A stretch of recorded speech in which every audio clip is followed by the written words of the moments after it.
A'udzubillahi minasyaitonirrajim. Bismillahirrahmanirrahim.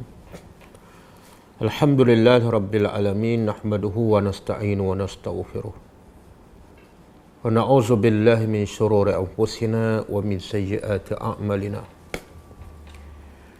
May yahdihillahu fala mudilla lahu wa man yudlil fala hadiya lahu. Asyhadu an la ilaha illallah wahdahu la syarika lah wa asyhadu anna Muhammadan abduhu wa rasuluh. Subhanaka la ilma lana illa ma 'allamtana innaka antal alimul hakim. Allahumma 'allimna ma yanfa'una wanfa'na bima 'allamtana wa zidna ilma. Allahumma ati anfusana taqwaha wa zakkiha anta khairu man zakkaha anta waliyuha wa maulaha. Rabbi yassir wa la tu'assir, Rabbi tammi bil khair, amma ba'du. InsyaAllah hari ini kita sambung pengajian Al-Asma'ul Husna. InsyaAllah setiap Selasa minggu kedua kita bergila dengan tadabbur surah Ar-Ra'du. Minggu lepas, Selasa lepas kita tadabbur surah Ar-Ra'du. Minggu ni kajian tentang nama-nama Allah Al-Husna. Kita dah belajar 3 nama Allah. Pertama, nama Allah yang paling agung iaitu lafzul jalalah Allah,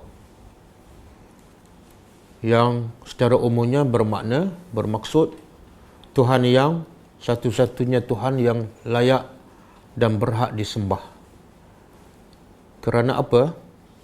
Kerana perkataan Allah itu bila sebut layak disembah, makna dia memiliki semua sifat-sifat yang sempurna yang sepatut ada pada Tuhan yang satu-satunya layak disembah.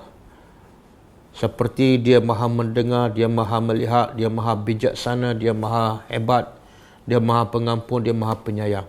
Jadi dalam perkataan Allah itu sebenarnya mengandungi semua nama-nama dan sifat Allah 99, bahkan lebih daripada itu. Sebab itu Allah dipanggil lafaz Allah Al-A'zam, yang paling agung. Kemudian kita dah belajar juga sifat Ar-Rahmanur Rahim. Sifat walaupun Allah tu hebat dan disebut dalam surah Al-Fatihah, Alhamdulillah, segala puji hanya milik Allah. Kenapa? Sebabnya Rabbil Alamin. Sebab dia adalah pencipta, pemilik, pengurus sekalian alam. Sekalian alam ialah selain daripada Allah. Semua yang selain daripada Allah, sama ada manusia ataupun binatang, haiwan, langit, bumi, surga, neraka, semua adalah Al-Alamin. Siapa penciptanya? Allah. Siapa pemiliknya? Allah. Siapa pengurusnya? Allah. Maka sebab itu Allah layak dipuji. Alhamdulillah Rabbil Alamin. Tapi walaupun Allah pencipta, pengurus, pemilik segala-galanya, tapi sifat yang paling utama yang ada pada Allah, yang selalu Allah nak kita sebut, bahkan Allah wajibkan kita sebut berkali-kali di dalam solat setiap hari, ialah 2 sifat utama, iaitu Ar-Rahmanur Rahim. Bila nak mula apa-apa, kita akan sebut 2 sifat ni, Ar-Rahmanur Rahim, Bismillahirrahmanirrahim. Bila nak baca Quran, kita baca Bismillahirrahmanirrahim. Bila nak baca Fatihah, kita baca 4 kali Ar-Rahmanur Rahim, 2 kali Ar-Rahmanur Rahim. Bismillahirrahmanirrahim, kemudian Alhamdulillahirabbil alamin, kemudian kita ulang lagi Ar-Rahmanur Rahim. Nak menunjukkan apa? Allah nak bagi tahu tidak ada di dunia ini maupun di akhirat manusia yang mempunyai segala-gala tapi sifatnya penyayang, pemurah. Sifat yang dominan kepada Allah ialah penyayang dan pemurah. Tidak ada. Biasanya yang ada, kalau manusia ada harta, manusia kaya, manusia ada kuasa, manusia memiliki banyak benda, biasanya sifat penyayang dan murah tidak ada. Yang ada sifat penyombong, sifat bongkak, sifat suka merendahkan orang. Jadi Allah nak beritahu, kalau betul kamu nak kebaikan, carilah Tuhan sebab dia Rabbul Alamin. Kalau betul kamu nak kasih sayang, carilah Allah sebab dia Ar-Rahmanur Rahim. Jadi sebab tu apa rahsia? Selepas kita baca Alhamdulillahi Rabbil Alamin, kita sebut juga Ar-Rahmanur Rahim sekali lagi. Sebenarnya Allah nak bagi tahu manusia kalau betul-betul nak kebaikan, carilah orang yang memiliki segala-gala kebaikan. Dan satu lagi, kalau nak kebaikan, carilah orang yang betul-betul bukan setakat ada segala kebaikan, tapi pemurah, penyayang. Dan tidak ada di dunia maupun di akhirat yang ada sifat itu melainkan Allah Subhanahu Wa Taala. Jadi Allah nak bagi tahu sepatutnya semua makhluk ni cinta dan sayang kepada Allah. Sebab apa? Sebab manusia semua nak dunia. Manusia semua nak kasih sayang. Dan dua sifat ni hanya ada pada Allah. Tapi realitinya, hakikatnya, manusia tak cari Tuhan. Manusia tak cari Tuhan. Manusia cari juga manusia yang hanya memiliki secebis dunia. Manusia mencari juga manusia walaupun kasih sayang manusia sangat-sangat terbatas dan tidak berterusan. Hari ini sayang, besok dia benci.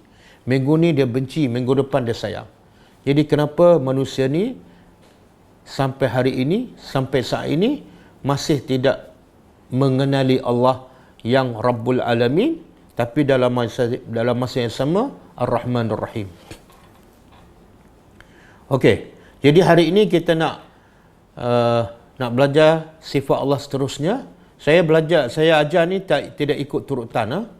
Kalau ikut turutan, yang pertama al-awwalu wal-akhiru wal-zahiru wal-batinu. Tak ikut turutan. Ikut apa yang saya rasa sangat-sangat perlu ditekankan dalam masa kita sekarang ni. Yang pertama Allah lah, biar betul-betul kita kenal Allah. Yang kedua, sifat rahmat Allah. Dan saya nak sebut satu, dalam kelas yang lepas tentang sifat Ar-Rahmanur Rahim, kita dah sebutkan bagaimana cara untuk mendapat rahmat Allah. Saya ingat saya dah bagi 9 kan. Ini kalau nak tambah satu, walaupun saya dah sebut secara tak langsung, yang ke-10 cara nak dapat rahmat Allah. Dan ini sangat sebenarnya senang, tapi menjadi sukar. Cara nak dapat rahmat Allah bila-bila masa, di mana-mana sahaja. Nampak caranya mudah, tapi realitinya macam sukar. Allah kata apa dalam surah Al-A'raf ayat 56. Surah Al-A'raf ayat 56.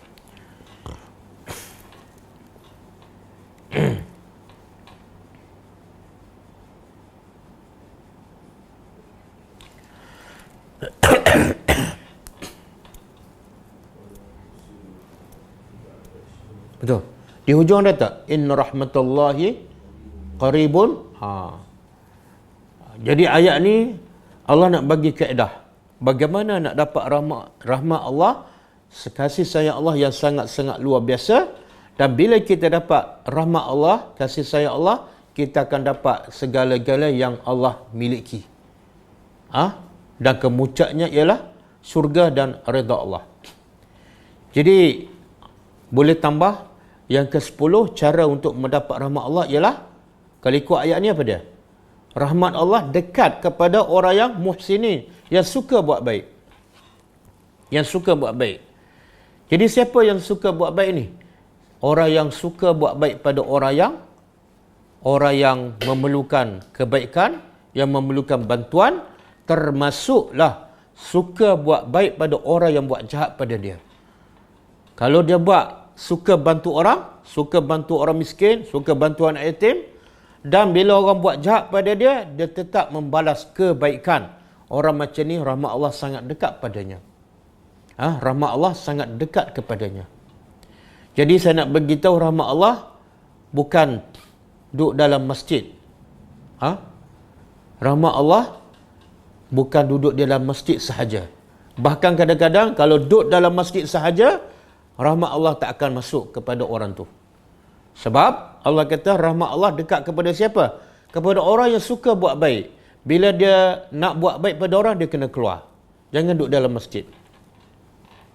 Lepas tu ada satu hadis Nabi bersabda, daripada aku duduk di masjid beriktikaf selama sebulan di Masjid Nabawi, maka lebih baik aku berjalan keluar untuk mencari saudaraku dan menunaikan hajatnya. Nabi tak sebut hajat tu kecil ataupun besar, hajat tu lama ataupun sekejap. Tapi Nabi nak bandingkan duduk dalam masjid beribadah, kemudian beriktikaf, dan bukan satu hari, sebulan. Kemudian duduk pula di Masjid Nabawi yang ganjaran pahalanya berganda, 1000 kali ganda. 1000 kali ganda. Tapi Nabi kata, ada amalan yang lebih baik daripada duduk dalam masjid beriktikaf selama sebulan di Masjid Nabawi. Apa dah? Amalan ni bukan setiap hari. Bukan berbulan-bulan. Tidak perlukan kos beribu-ribu ataupun berpuluh ribu. Keluar berjalan untuk menunaikan hajat saudara kita. Kadang-kadang hajat dia sikit je. Dia perlukan air. Kita keluar masjid, beli air, hantar ke rumah dia. Maka Nabi kata amalan itu lebih baik daripada duduk beriktikaf dalam masjid. Ini menunjukkan apa? Rahmat Allah dekat pada siapa ni? Antara dua. Yang duduk iktikaf dalam masjid, meratib, berzikir, baca Quran, solat malam, menangis, dengan orang yang pergi membantu orang walaupun mungkin setengah jam sahaja. Rahmat Allah lebih dekat kepada siapa? Kepada orang yang keluar ni. Sebab dia yang muhsinin. Dia yang berbuat baik kepada orang. Adapun dalam masjid, dia hanya berbuat baik kepada diri sendiri sahaja. Okey? Semoga selepas ini kita banyak membantu orang daripada duduk dalam masjid, daripada duduk pergi Mekah sahaja, daripada duduk dalam kelas sahaja. Kita tukar gaya hidup kita supaya rahmat Allah dekat dan masuk ke dalam kehidupan kita. Iaitu banyak keluar, banyak berjalan, bukan melancong. Bukan menengok ciptaan Allah, tapi untuk mencari rahmat Allah dengan membantu orang-orang miskin, dengan membantu orang-orang yang memerlukan bantuan. Okey. Jadi hari ini kita belajar sifat Allah seterusnya. Sifat Allah yang keempat, iaitu kita akan belajar 3 sekaligus. Sifat yang keempat, yang kelima dan yang keenam. Tak ikut tertib. Ini saya saja pilih nama-nama Allah walaupun tak ikut tertib. Saya pilih apa yang perlu ditekankan dalam konteks, dalam suasana kita sekarang. Jadi kita perlukan rahmat Allah. Kita belajar sifat Allah Ar-Rahman Ar-Rahim. Kita kenal sifat Allah Ar-Rahman Ar-Rahim supaya lepas ni setiap hari kita cari rahmat Allah, cari kasih sayang Allah lebih daripada mencari kasih sayang manusia. Sekarang kita belajar pula sifat Allah Al-Ghafur, Al-Ghaffar dan Ghafir. 3 sekaligus. Kenapa kita ambil 3 sekaligus? Sebab 3-3 ni, Al-Ghafur, Al-Ghaffar dan Ghafir daripada akar perkataan yang sama, iaitu Ghafara. Ghafara. Ghafara. Okey, apa makna asal Ghafara? Makna asal Ghafara ialah as-satru.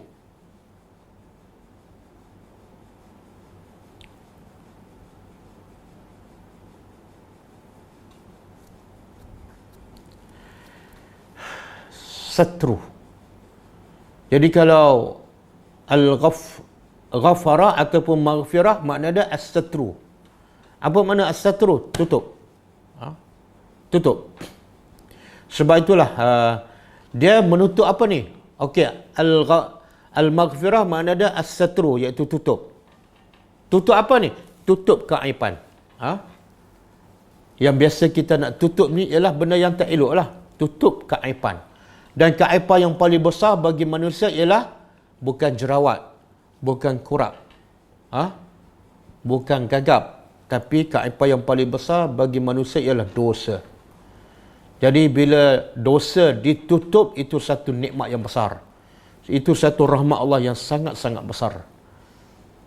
Sebab punca manusia dihumbang ke dalam neraka bukan sebab dia miskin, bukan sebab dia rupanya huduh, tapi sebab dosanya. Jadi untuk selamat daripada neraka, dosa perlu tutup. Jadi ghafara makna dia tutup. Dan bukan setakat tutup ghafara ni ataupun maghfirah yang bukan setakat makna tutup, ada satu lagi melindungi. Dia dalam bahasa Arab. Kita tulis sikit Semua ni perkataan daripada ghafara. Ghafara. Makna dia satara. Ataupun kalau masdar maghfirah. Makna dia satrun.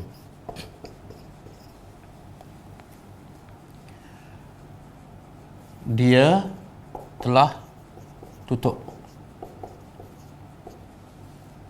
Yang ni tutup.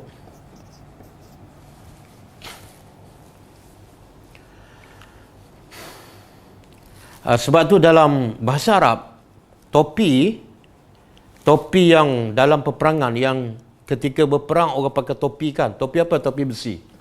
Topi besi itu dipanggil mighfar. Mighfar,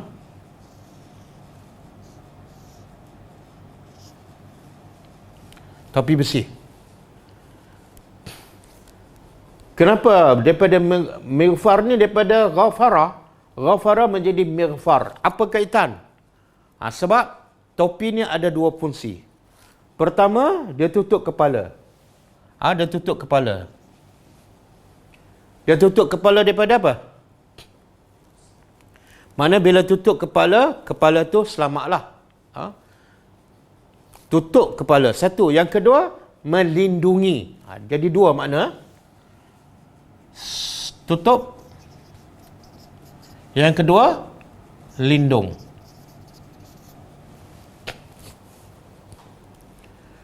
Kita nak faham sifat Allah ni, kena faham asal perkataan tu. Setiap asal perkataan nama-nama Allah, kita kena faham, barulah kita faham makna sebenar sifat Allah ataupun nama Allah.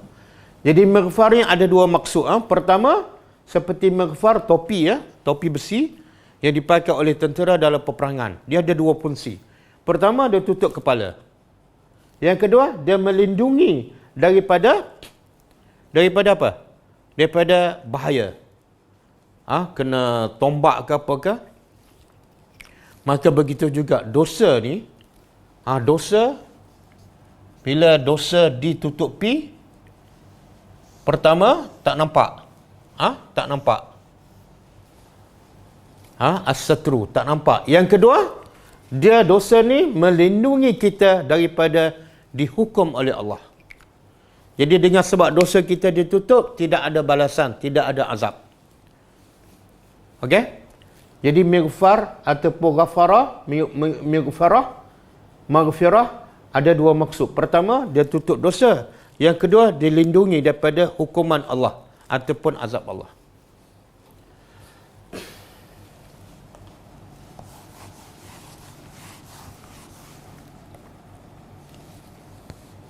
Okey.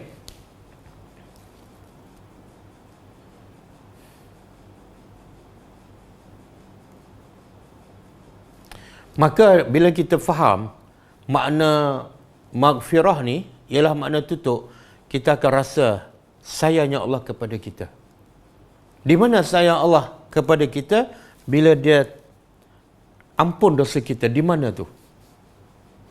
Di mana tu? Saya bagi contoh supaya kita rasa melalui sifat Al-Ghafir ataupun Al-Ghafur, kita rasa Allah tu sangat sayang pada kita. Dosa ni benda yang mengaibkan kita. Dengan sebab Allah tutup dosa kita, orang tak tahu kelemahan kita. Kita minta kerja pun orang terima. Kalau orang tu tahu, syarikat tu tahu kelemahan kita, bangun lewat kan. Kemudian solat pun lambat, cakap bohong, tak tepat janji. Kalau semua orang tahu keaiban kita, dosa kita, hidup kita akan menjadi susah dan kita akan menderita. Maka sebab itulah kata ulama, bila orang puji kita, jangan tertipu dengan pujian tersebut. Orang puji kita baik, rajin pergi masjid, selalu pergi umrah, selalu bersedekah. Kata ulama, jangan tertipu dengan pujian. Kenapa? Sebab orang tu hanya memuji apa yang dia tahu. Yang dia tak tahu, banyak lagi keburukan kita, kelemahan kita, dosa kita yang dia tak tahu. Kalau dia tahu, bagi 10,000 pun dia tak akan puji. Tak ada siapa pun akan dekat dengan kita kalau orang tu tahu dosa kita, kelemahan kita. Tapi sebab rahmat Allah, sayang Allah pada kita, Allah tutup dosa kita. Tutup daripada siapa? Daripada orang ramai. Kadang-kadang isteri kita pun tak tahu. Kadang-kadang suami kita pun tak tahu. Kadang-kadang anak kita pun tak tahu. Walaupun duduk dalam satu rumah. Ya Allah, bila kita faham makna keampunan ialah tutup, kita rasa, ya Allah, sayangnya engkau pada aku. Kalau engkau bongkarkan satu persatu dosa aku tak tahu nak letak muka di mana dan bagaimana aku nak cari makan di atas muka bumi engkau.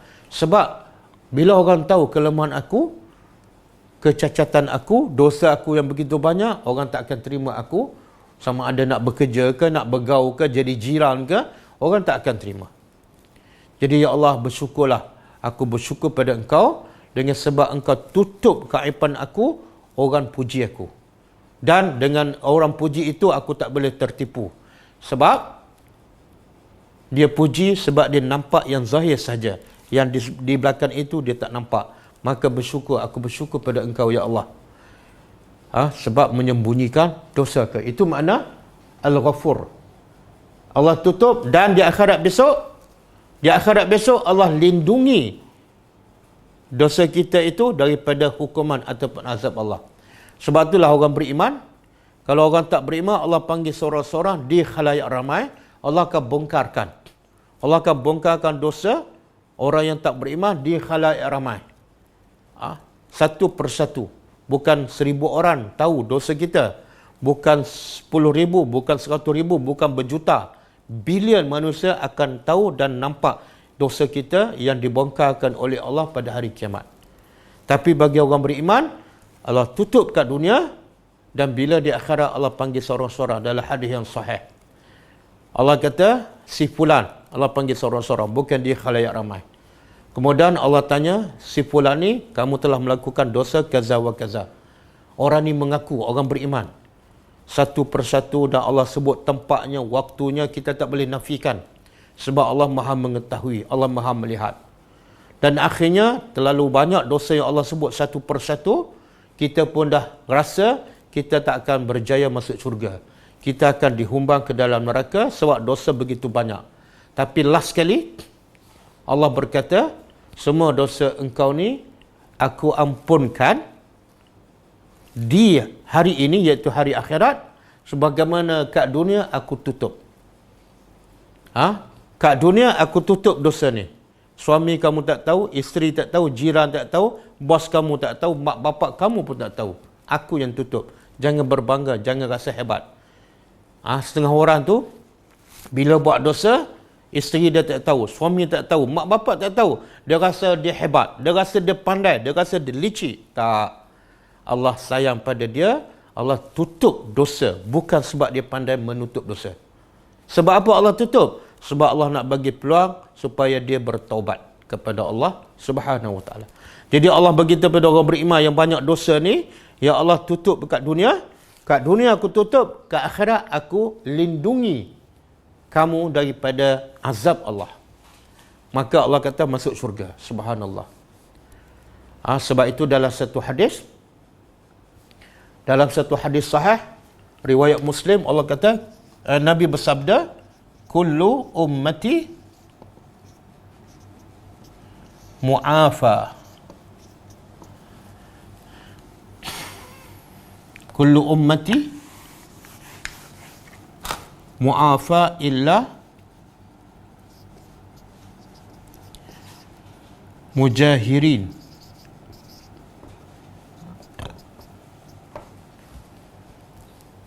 Hari ini panjang juga, tapi saya ambil sebahagian. Maksudnya, semua umatku mu'afa. Ada peluang untuk mu'afa, diampunkan. semua umatku ada peluang, ada potensi untuk dimaafkan oleh Allah, diampunkan. Illa al-mujahirin, kecuali orang yang mujahiri, makna yang melakukan dosa secara terbuka.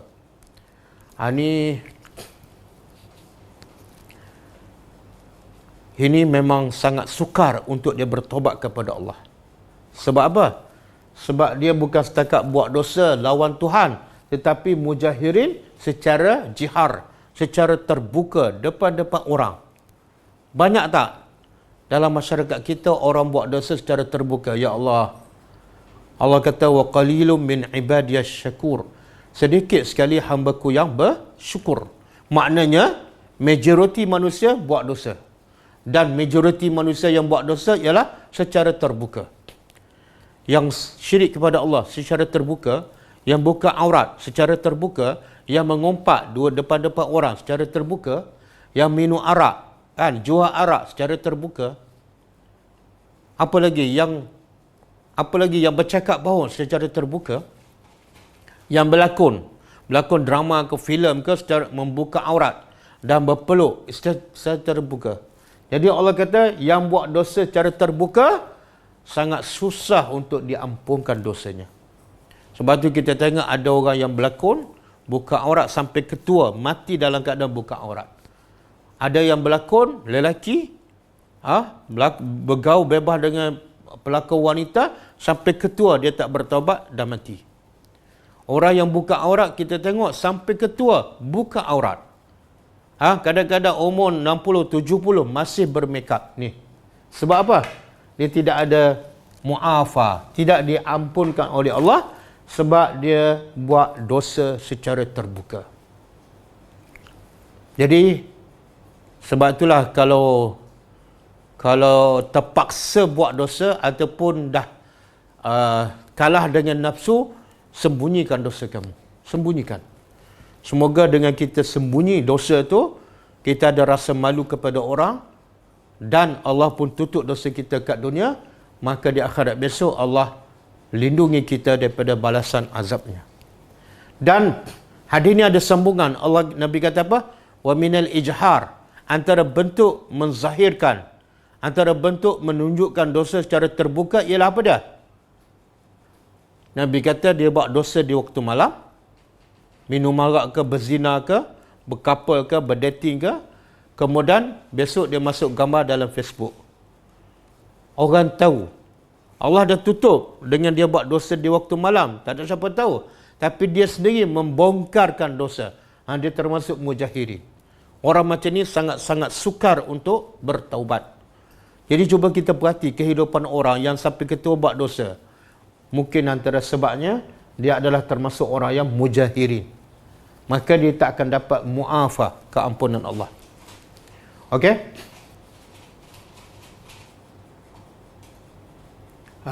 Al-Ghafur. Okey, kita balik pada huraian. Apa beza antara Al-Ghaffar dengan Al-Ghafur? Ghaffar, Al-Ghaffar, Ghaffar ni mubalaghah. Mubalaghah ni makna keampunan yang sangat-sangat luar biasa. Iaitu Allah mengampuni dosa yang berulang.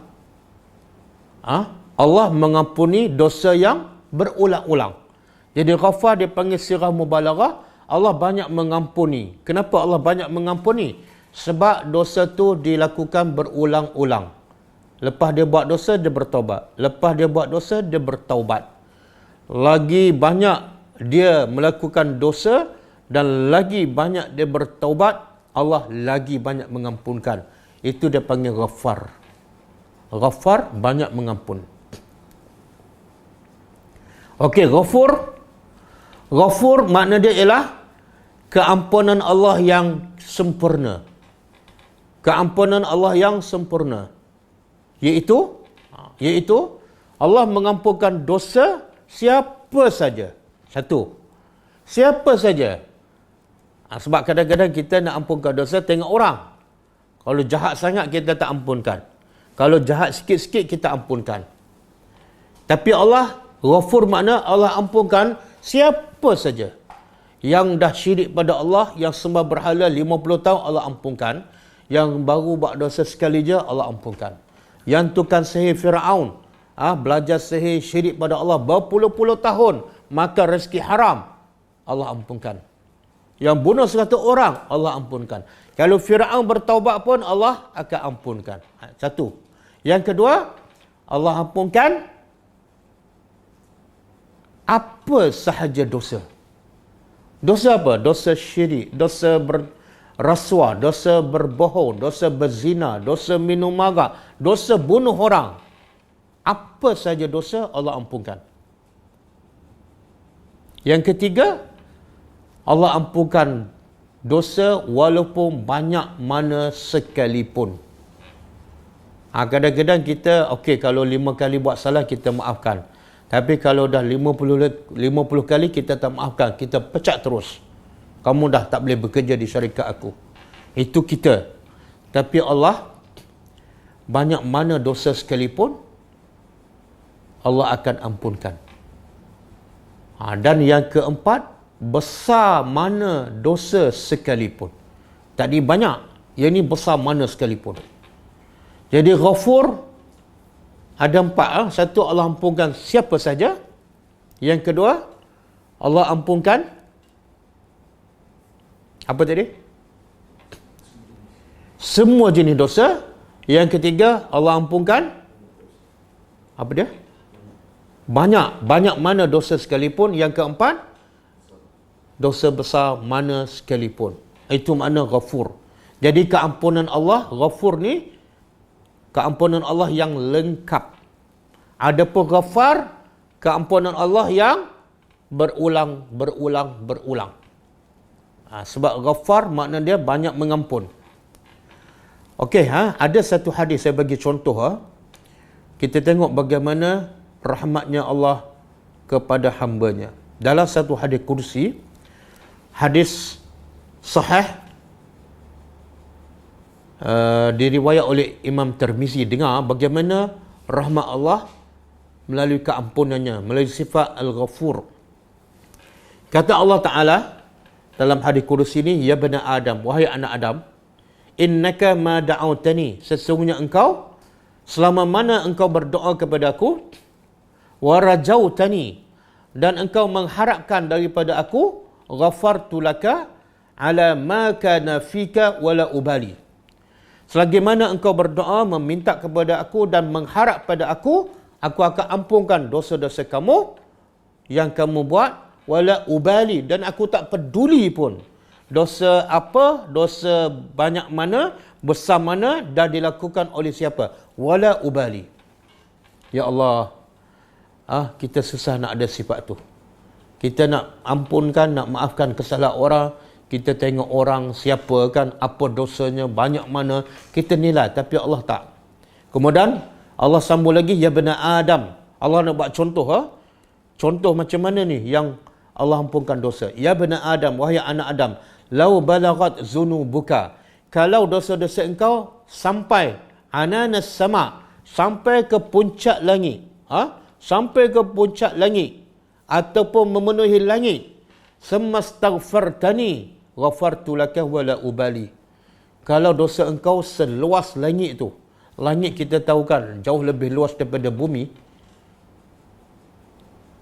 Kalau tak mungkin dosa kita seluas langit, tapi Allah berkata, kalau dosa kamu seluas langit, kemudian kamu datang dan minta ampun, aku akan ampunkan wala ubali, aku tak kisah pun dosa kamu seluas langit.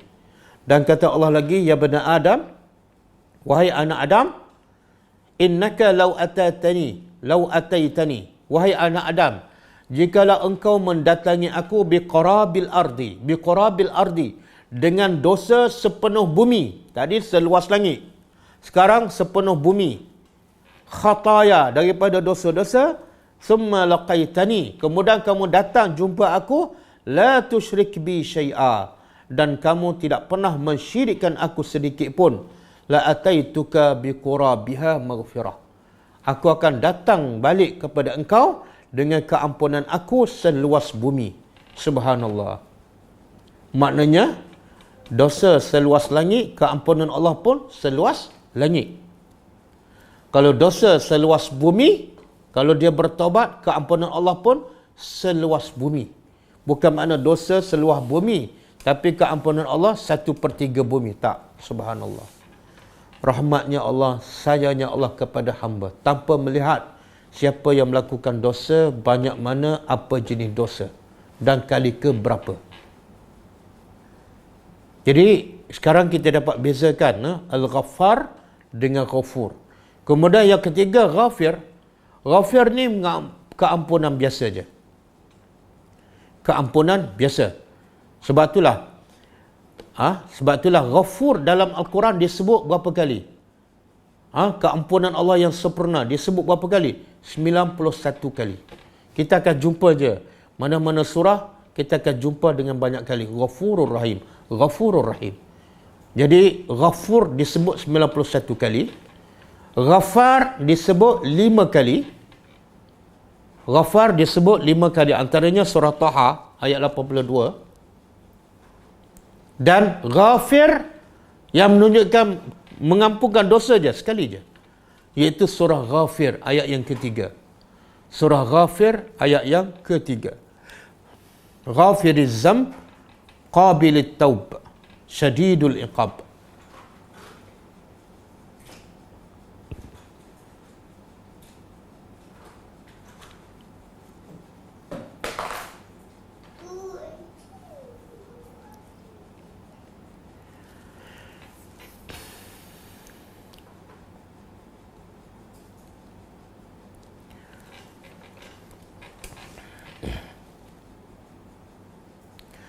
Dan juga ayat Al-Quran yang memberitahu, ayat Al-Quran yang Allah bagi tahu Allah ni mengampunkan semua dosa tanpa mengira dosa besar ataupun kecil, sedikit ataupun banyak, iaitu Allah sebut dalam surah An-Nisa.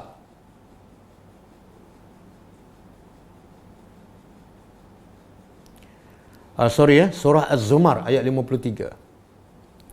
Surah Az-Zumar ayat 53.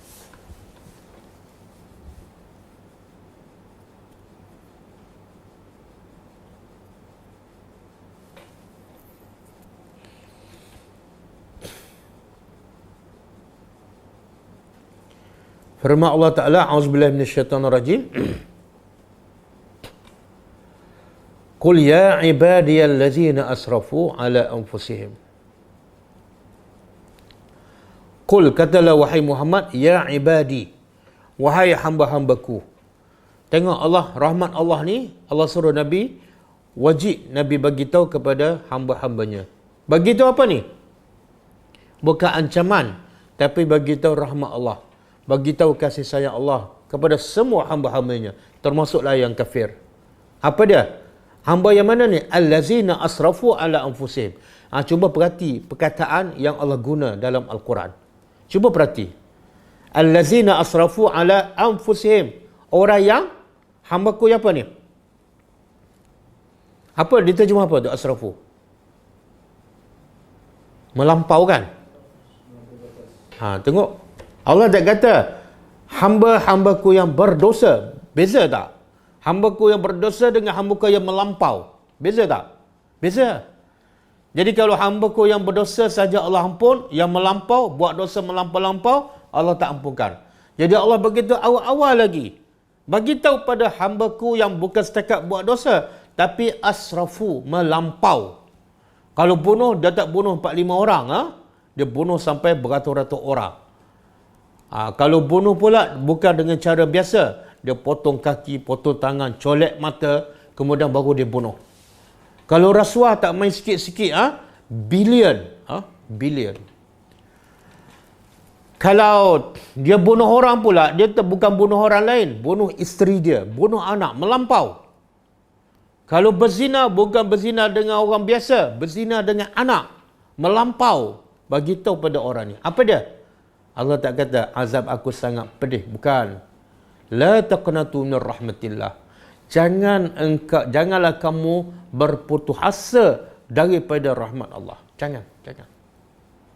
Ya Allah, bila kita dengar ayat ni, kita rasa, ya Allah, memang patut sangat aku sembah Engkau dan aku kembali hanya kepada Engkau. Tidak ada manusia yang bersifat seperti ini. Manusia bukan setakat buat salah melampau. Buat salah sekali dua pun kadang-kadang dia hukum kita melampau. Bukan dia mengampunkan kita, tapi dia hukum pun kadang-kadang melampau-lampau. Walaupun kesalahan sekali dua kali je. La taqnatu, jangan kamu berputus asa daripada rahmat Allah. Kenapa haram berputus asa? Putus asa daripada rahmat Allah, putus asa daripada bertaubat, hukumnya adalah haram dan dosa besar. Sebab apa? Sebab Allah kata, wala tayasu min rahmatillah illa alqaumul kafirun. Tidak ada yang berputus asa daripada rahmat Allah melainkan orang kafir. Jadi orang kafir sahaja yang berputus asa daripada rahmat Allah. Orang beriman tak. Bila putus asa, dia ada sifat, ciri-ciri orang kafir. Allah beriman tak. Sebab tu Allah kata, la taqnatu, jangan sekali-kali kamu berputus asa daripada rahmat Allah. Kenapa tak boleh berputus asa? Sebab innallah yaghfiru dzunuba jami'a. Allah mengampuni dosa jami'a. Semua sekali. Bila semua termasuklah syirik, kufur, bunuh, zina, rasuah. Kemudian Allah kata, innahu huwal ghafurur rahim. Sesungguhnya dialah Maha Pengampun, Ghafur. Jadi Ghafur di sini maksud apa? Keampunan Allah yang lengkap. Termasuk lengkap ialah semua dosa tanpa terkecuali.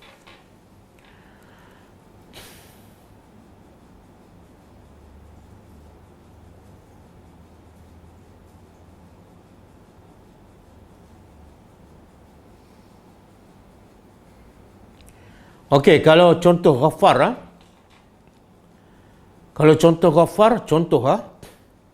saya nak baca satu hadis. Ghaffar itu dia apa makna dia? Allah ampunkan dosa walaupun berulang kali. Lepas sekali dia buat.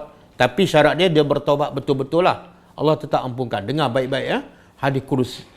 Hadis daripada Nabi SAW. Hadis ni hadis muttafaqun alaih. Sabda Nabi SAW, inna abdan asaba zamban wa rubbama qala aznaba zamban faqala rabbi aznabtu zamban wa rubbama qala asabtu faghfir li wa qala rabbuhu alima abdi anna lahu a'lama abdi anna lahu rabban yaghfiru zamba wa ya'khudhu bihi ghafartu li abdi summa makatha ma syaa Allah summa asaba zamban aw qala aznaba zamban wa qala rabbi aznabtu aw asabtu akhar faghfirhu li wa qala alima abdi anna lahu rabban yaghfiru zamba wa ya'khudhu bihi ghafartu li abdi summa makasa ma syaa Allah summa aznaba zamban aw rubbama qala asaba zamban wa qala rabbi asabtu aw aznabtu akhar faghfirhu li wa qala a'alima abdi anna lahu rabban yaghfiru zamba wa ya'khudhu bihi ghafartu li abdi thalasan falyamal ma syaa. Subhanallah. Dengar baik-baik ya. Maksud hadis ni Nabi kata apa? Ada seorang hamba asabat zamba, melakukan satu dosa. Lalu dia berdoa kepada Allah, Rabbi, wahai Tuhanku, aznabtu zamban, aku telah melakukan satu dosa. Faghfirli, ampunlah dosaku, ampunlah aku. Dia buat satu dosa, kemudian dia sedar, dia minta ampun kepada Allah. Maka Allah pun jawab. Allah kata, a'alima abdi, adakah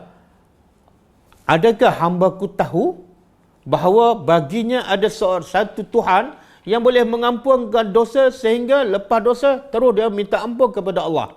Hamba-Ku tahu, wa ya'khudhu bihi, lalu dia terus bertaubat, maka sebab itu ghafartu li abdi, aku ampunkan dosa. Jadi Tuhan bangga.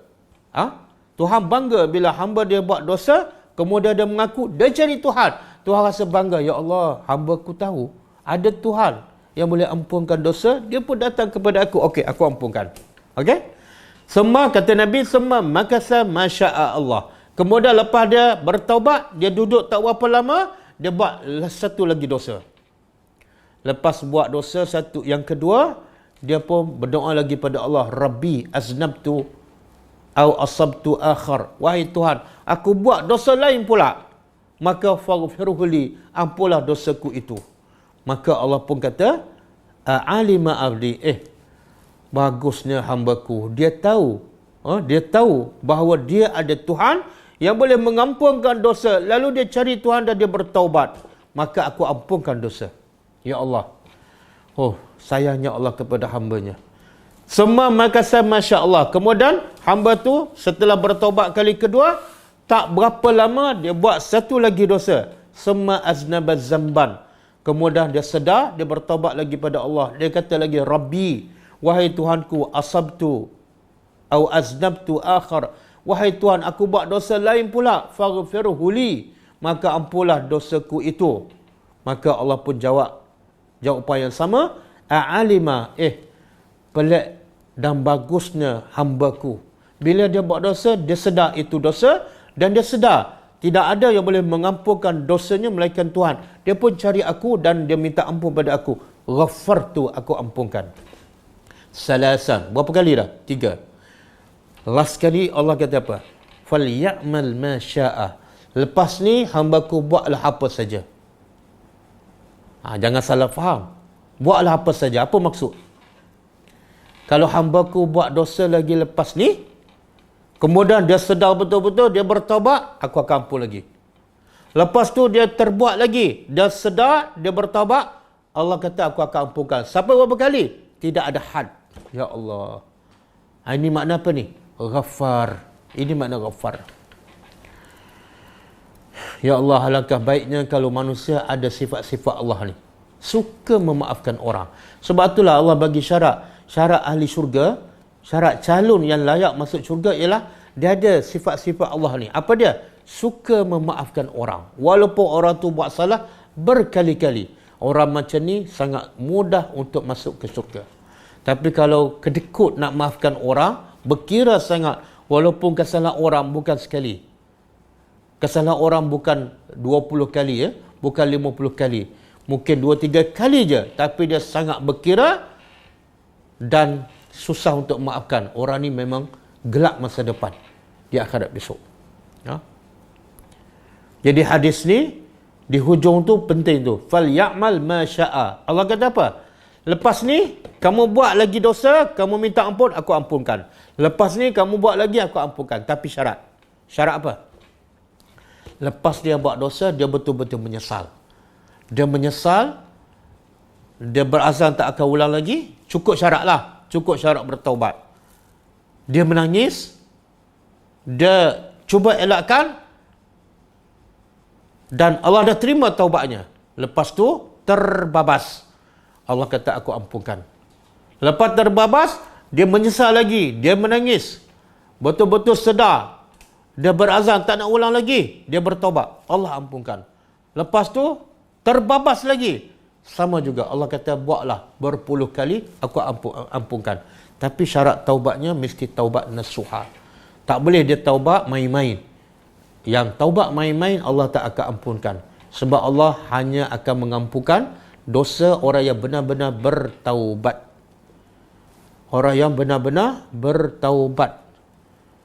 Boleh buka surah ni.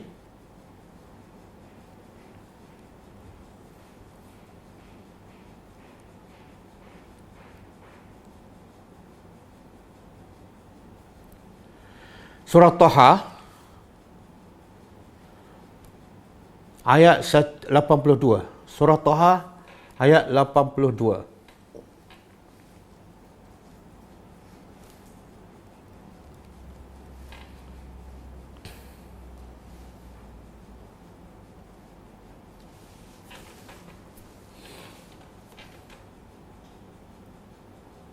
Ada? Allah sebut Ghaffar, Ghaffar. Wa ini sesungguhnya aku la Ghaffar, pasti maha mengampun dosa-dosa yang berulang-ulang. Tapi bagi siapa? Liman taba. Bagi orang yang benar-benar bertaubat, yang cukup syarat taubat. Kalau taubat main-main, dia kata apa? Lepas ni lepas dosa aku nak bertaubat. Lepas tu aku nak buat lagi. Lepas tu Allah tak akan ampunkan. Sebab dia sebenarnya belum bertaubat. Baru taubat mesti ada keazaman. Mesti cukup syaratnya. Jadi Allah kata wa inni laghaffarun liman taba. Kemudian ada tak tanda? Pelajar suka bertanyakan, apa tanda taubat tu diterima? Dalam ayat ini Allah bagi tahu tanda. Tandanya apa? Wa amana. Lepas bertaubat dia menjadi orang yang beriman. Imannya semakin meningkat. Apa bukti imannya semakin meningkat? Wa amila salihah. Amal solehnya pun bertambah. Kalau sebelum dia buat dosa tak ada amal soleh, dia tak solat. Lepas bertaubat dia solat.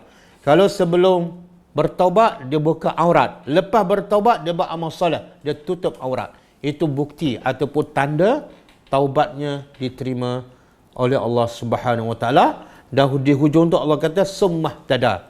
Kemudian dia pun ihtada, sentiasa mengikut petunjuk Allah Subhanahu Wa Taala. Tak ikut dah nafsu, tak ikut dah orang ramai. Panduan dia ialah hidayah Allah Subhanahu Wa Taala. Okey. Cukup setakat tu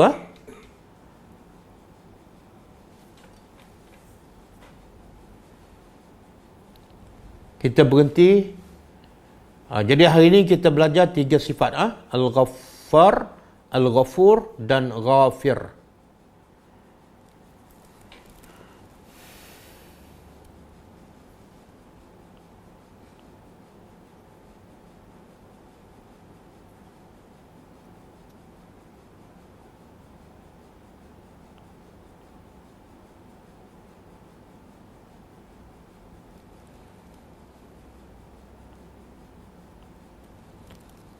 Ada soalan?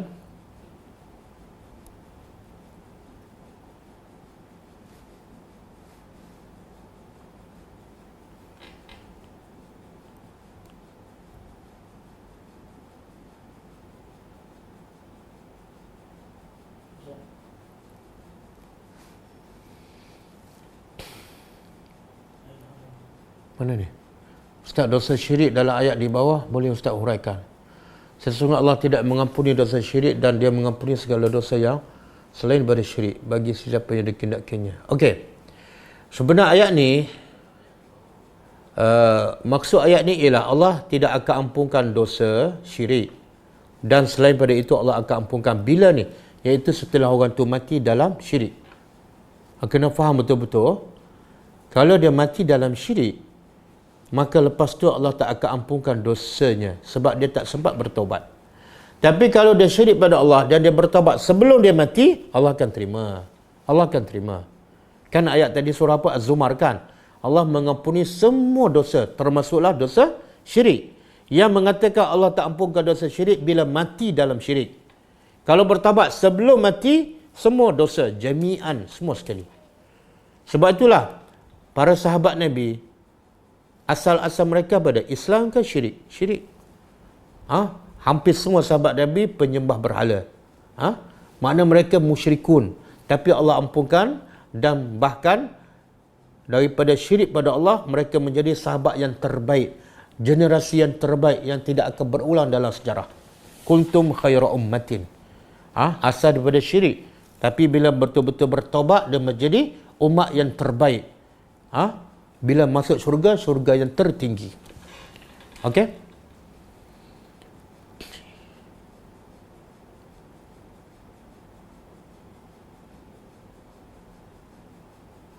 Kalau kita maafkan orang tapi masih ingat salahnya, kita ada pilihan nak maafkan dan ingat pun dapat pahala, tapi pahala lagi tinggi apa dah? Fa'fu wasfahu. Dalam surah An-Nur. Fa'fu, maafkan. Wasfahu, lupakan. Ataupun fa'fu wasfahu ni makna dia, wasfahu, berpaling dan lupakan terus. Itu darjah paling tinggi. Jadi kalau kita dah maafkan dia tapi masih ingat, kita dapatlah pahala, dia pun dimaafkan dosanya. Tapi bukan yang paling sempurna. Yang paling sempurna kita lupakan terus. Dan lagi sempurna ialah bila kita ada sifat Allah. Apa dia? Lepas Allah ampunkan dosa-dosa hambanya, Allah sayang. Allah sayang. Hebatnya Tuhan apa dia? Dosa besar macam mana, banyak macam mana, berapa lama sekalipun, lepas Allah ampunkan, bukan setakat Allah lupa kesalahan hambanya, tapi Allah boleh sayang dan Allah bagi hadiah yang paling lumayan, iaitu syurga. Jadi kita ni siapa ni? Sampai kita maafkan tapi masih ingat. Sedangkan kesalahan orang tu sikit je pada kita, bukan banyak pun. Dan berbanding dengan kesalahan kita kepada Allah, begitu banyak, begitu lama, begitu besar. Tapi Allah boleh ampun, Allah boleh lupa dan insya-Allah Allah akan bagi syurga. Jadi bersifatlah dengan sifat yang ada pada Allah supaya kita semakin dekat kepada Allah, supaya kita lebih mulia di sisi Allah. Bila maafkan orang, lupakan terus, dan lagi tinggi sayang kepada orang tu macam mereka tak buat apa-apa salah. Wallahu alam. Istighfar waktu sahur yang terbaik. Ya, Allah sebut sifat muhsinin. Sifat muhsinin apa dia? Kanu qalilan minal laili ma yahja'un. Mereka sedikit sekali tidur di waktu malam. Buat apa? Mereka solat, mereka baca Quran, mereka berzikir. Kemudian wabil ashar hum yastaghfirun. Di waktu sahur, dekat-dekat subuh, mereka minta ampun. Ya, itu adalah waktu minta ampun yang terbaik. Disebut dalam Quran surah Az-Zariyat dan juga dalam hadis Qudsi, Allah turun di 1/3 malam. Dan Allah bagi tahu, Allah bertanya, mana hambaku yang nak minta ampun? Aku akan ampunkan dosa. Bila ni? Di 1/3 malam. Iaitu dekat-dekat antara pukul 2 hingga subuh, insya-Allah. Bagaimana Ustaz kalau kita telah benar-benar bertaubat tapi rasa bersalah? Itu selalu menghantui kita. Bersangka baiklah kepada Allah. Bersangka baik kepada Allah. Allah dah berjanji, dosa besar macam mana sekalipun, banyak macam mana sekalipun, Allah ampunkan dosa dan Allah boleh sayang balik pada kita. Dan ingatlah kisah yang bunuh 100 orang. Rasa dosa kita taklah sebanyak dosa yang bunuh 100 orang. Tapi bila Allah ampunkan dia, Allah bagi syurga. Dia adalah ahli syurga. Jadi kalau kita dosa tak sebesar itu, tak sebanyak itu, maka sepatut kita bersangka baik, Allah dah terima. Kecuali kita taubat tak cukup syarat.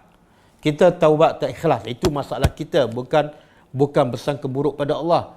Masalah kita ialah tak ikhlas bertaubat.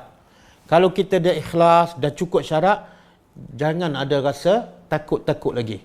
Yakinlah pada Allah dan bersangka baiklah kepada Allah. Allah akan menerima taubat yang nasuha, taubat yang betul-betul ikhlas. Maafkan dan lupakan darjah kemaafan paling tinggi. Lagi sempurna lepas. Okey, itu bukan soalan. Apa yang dia katakan penyakit ain? Penyakit ain ni mungkin kita boleh buat kelas khas lah. Secara umumnya penyakit ain ialah bila orang tengok pada kita, sama ada dia dengki ataupun dia tengok benda nikmat tapi dia tak memuji Allah, dia tak kembalikan nikmat itu kepada Allah, maka orang yang dilihat itu boleh ditimpa penyakit ain. Penyakit ain ni umum, demam ke apa ke. Contohlah kita tengok baby cantik kan, kita kata wah cantiknya, kita tak kata Masya Allah. Iaitu cantik ini adalah mengikut kehendak Allah. Allah yang nak cantik, maka cantiklah, bukan sebab mak bapak dia. Itu secara ringkas penyakit ain. Jadi bila tengok apa-apa yang menakjubkan kita, terus sebut Masya Allah, Tabarakallah, supaya terhindar daripada penyakit ain. Syarat taubat apa Ustaz? Syarat taubat macam biasalah. Pertama, ikhlas bertaubat kerana Allah. Jangan bertaubat sebab dah miskin. Jangan bertaubat sebab dah sakit. Bertaubat betul-betul ikhlas kerana Allah. Sebab itulah taubat yang paling baik masa sihat, masa muda, masa kaya.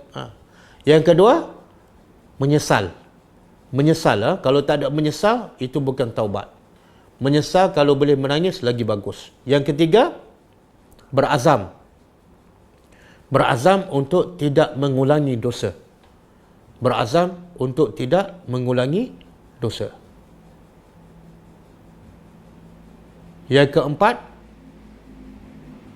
kalau melibatkan hak orang, pulangkan. Duit ke, kita mengumpat dia ke, kita cerita balik kebaikan dia di hadapan orang yang kita umpat. Dan kalau orang yang kita umpat dah tahu, kita pergi jumpa dia, bagi tahu, mengaku kita mengumpat dia dan minta dia maafkan kita. Kalau dia tak maafkan, itu nasib kita lah. Sebab kita dah tahu dosa mengumpatnya risiko sekian-sekian. Tapi kita buat juga, kita tangguhlah. Dan yang kelima, syarat taubat ialah mesti di waktu taubat diterima.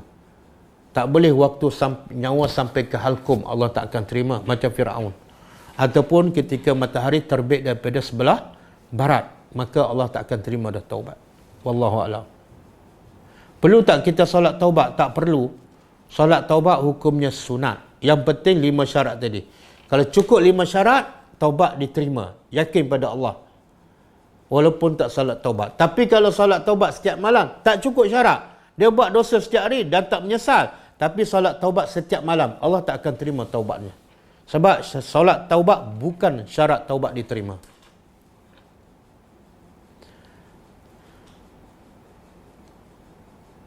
Okey, dah. Cukup ah?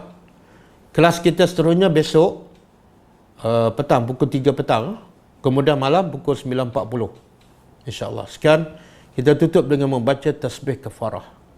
Subhanakallahumma wa bihamdika asyhadu an la ilaha illa anta astaghfiruka wa atubu ilaik. Assalamualaikum warahmatullahi wabarakatuh.